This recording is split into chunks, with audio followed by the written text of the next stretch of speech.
House. Ripple, of course, a member of CNBC's Disruptor 50 list. It's great to have you back at the NYSE, Brad. Good to see you. Great to be back. So when they were a seller for the first time in a while, strategy that is, that got a lot of notice. Do you think that started something? I think it definitely started something. And, I think the challenge is it added some excitement on the way up. And now that's compounding on the way down as well. And so as we have seen, crypto is going to go through its cycles. Many asset classes do that. I think because they were using leverage, Michael Saylor would characterize it differently than leverage per se. But at the end of the day, it was leverage. And then you start to see that in a place that can actually compound negatively. I mean, seeing their the particular thing they have pegged at 100 now trade, I think 25% below par, is a pretty damning indictment. And I don't think that's helped the market.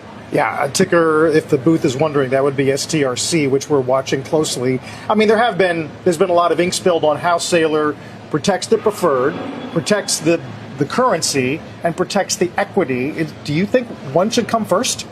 Look, I actually think what should come first is focusing on what's going to drive long-term value. And I think that financial engineering does not drive long-term value. I said actually on CNBC 5 or 6 years ago that I thought the long-term value of any digital asset is going to be driven by utility.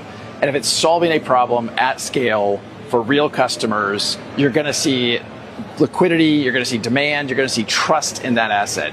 Those things compound in a positive way. And I think if you're just trying to financial engineer and leverage and borrow more money to buy more Bitcoin, it's kind of like, look, I'm bullish on Bitcoin. I think I subscribe to the Warren Buffett expression of be fearful when others are greedy and be greedy when others are fearful.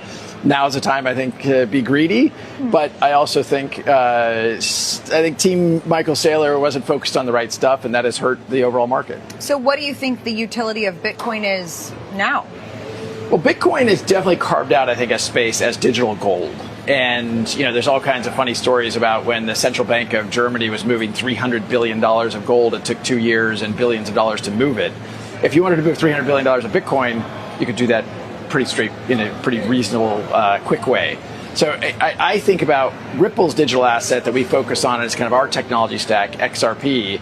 The utility there is really focused on payments. And leveraging the speed and efficiency of that blockchain in a way for institutions. And we've seen tremendous demand. I mean, last year, partly through acquisitions, we cleared $16 trillion of payments or clearing on the prime brokerage business. But last year, the percentage of that went through a digital asset was close to 0%.